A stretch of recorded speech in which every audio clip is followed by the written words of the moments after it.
The Stevens River near Ben's Mill in Barnett was filled with ducks this weekend, but they weren't mallards making their way south. They were rubber quackers.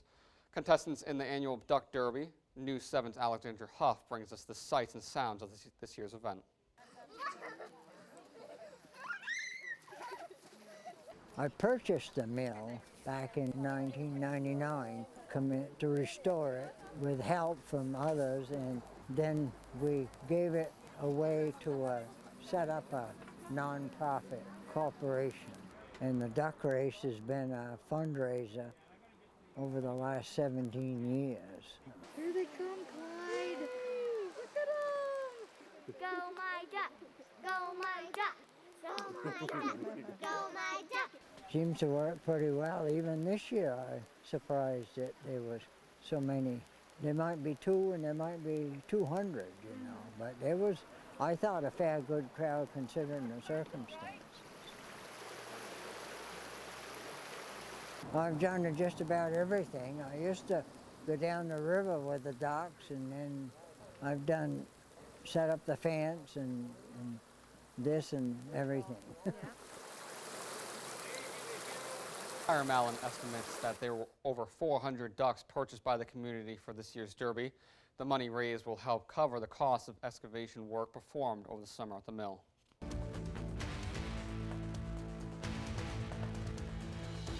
The first week of October is Fire Prevention Week, and the Lyndonville Fire Department found a new way to teach fire safety this year. In the spirit of kitchen safety, Lyndonville Fire wanted to make sure children knew how to be safe instead of the usual in-person visits. They have been zooming into daycares. About 3 daycares signed up for the experience, and children were virtually toured around the firehouse and trucks. The biggest takeaways, according to Assistant Fire Chief McLaughlin, were to never throw water on grease fire, turn pot and pans handle to the inside of the stove, and that it's okay to be afraid of heights. Something we aren't normally able to do with the kids is we climbed all the way to the top of the ladder with them on the Zoom video. So I think they all like that. Some of them were a little petrified of the height, but I think a lot of them enjoyed being able to see the area from 75 feet up. So there's a couple other things that we benefit. McLaughlin says that it's the fire department hope to add these virtual experiences to their toolbox for future visits and training. While it may not be Fire Prevention Week anymore, it's always important to talk about fire safety, and the department welcomes more Zoom visits.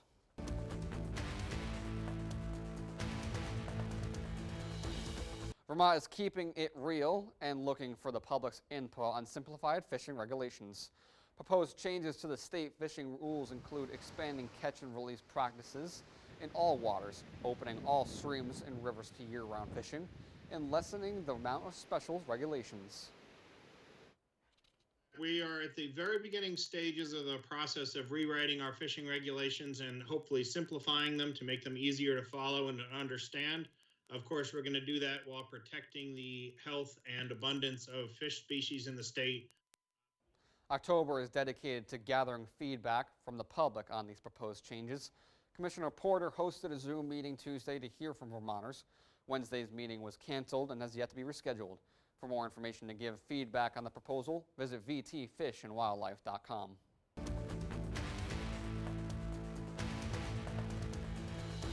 Needle, thread, and fabric in hand, Annie Brown of Lyndonville has been hard at work since the pandemic started. She has made 200 masks so far, donating them to those in need and selling them on Front Porch Forum and at yard sales. Most recently, the Cobley Public Library reached out to the Find Masks for Children, and Brown was more than happy to step up to the plate. I just dropped off some little small ones because they said the children at Story Hour were having trouble wearing the bigger sizes. And anything that I do sell, I give $1 to Hope. I've always been community minded, and I like whatever little thing I can do to help. This was pretty serious, and it was kind of a two-pronged deal because I have a lot of fabric. I've been collecting fabric for years, and this gave me an excuse to go paw through it. For more information, you can visit the Front Page Forum. When hiking through the woods, take a look around. There are plants, animals, and behind it all, an invasive bug looking to destroy Vermont's ash tree population.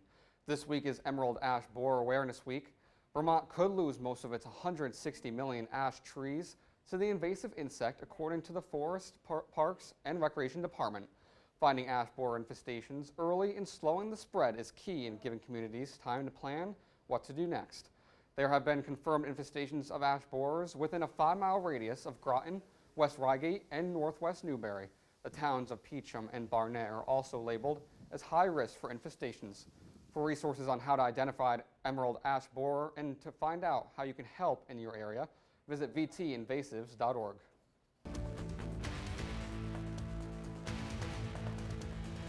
Sports are more than just a game for one Northern Vermont University Lyndon senior. Ken Nyman is a two-sport athlete, a strength and conditioning coach, and a finalist for NCAA Division III LGBTQ OneTeam Award. Nyman was born a female but never identified as such. He was going to wait until after college to undergo hormone therapy, but found NVU-Lyndon to be very supportive. So he took that step. Niemann has been playing men's tennis for 3 years and men's soccer for 2. His hard work and dedication to himself and his sport is recognized by his teammates, coaches, trainers, and NCAA. School districts are not the only ones adjusting to a COVID school year. Bus garages are taking extra precautions to keep students safe on their way to and from school. Reflecting on a successful first day of school, bus driver Edward Paquin says just to be glad to have the kids back. Everything was so well organized, everything worked, there was no fighting or complaints about the mask. The first day, it's just getting used to the mask, going over the new rules with the kids, and the kids are amazing. School buses in some districts are now making several runs a day to pick up students in a socially distanced manner. Those first in the bus sit in the back, while those seated in the front are the first ones off. Hand sanitizer is provided for students to use, and the windows remain down to increase airflow.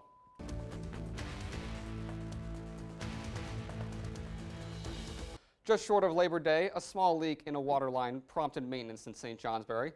Crews were out on Breezy Hill Road for most of the day Tuesday, closing the area to traffic. Residents within St. Johnsbury Center Fire District 1 were put on a boil water notice for a couple days. Samples of the water were taken yesterday and sent to a lab in New Hampshire to be tested. The results came back this morning confirming the water was safe to boil and the boil water was lifted. With the problem now fixed, those on Breezy Hill and in the surrounding areas can once enjoy a cool glass of H2O.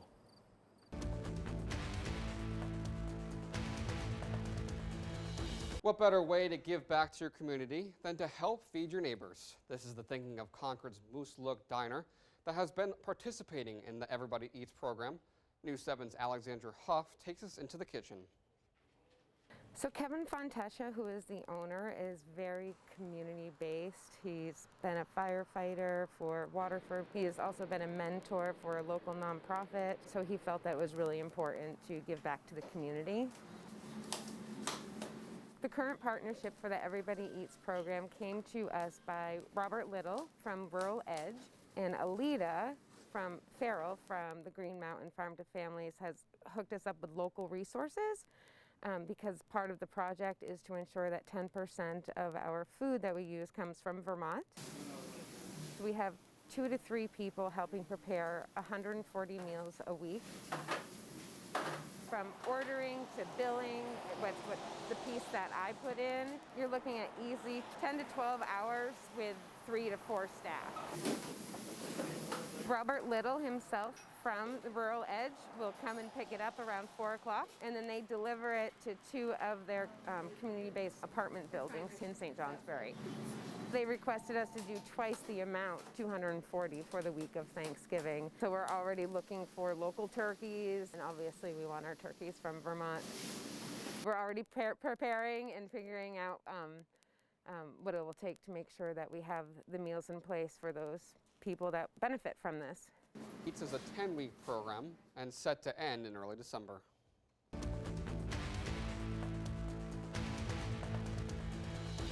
With the first heavy snowfall on the roads this morning, many Burke residents were glad to have mailed in their ballots ahead of time. Over 60% of registered voters mailed or dropped their ballot off ahead of today's in-person voting opportunity. That's a total of 699 ballots. As of 3 o'clock this afternoon, the Burke Town office had seen 134 voters enter the building and cast their votes in person. I decided I wanted to bring my vote in person because It's a tradition for me, and I just felt that it was important to keep that tradition. And so I waited and filled it out today and put it in the machine myself. Presidential election in 2016, Burke's total voter turnout amounted to 890. With the current head count at 833 voters, election officials believe that they will surpass the previous presidential turnout. 1,134 people are registered to vote in Burke.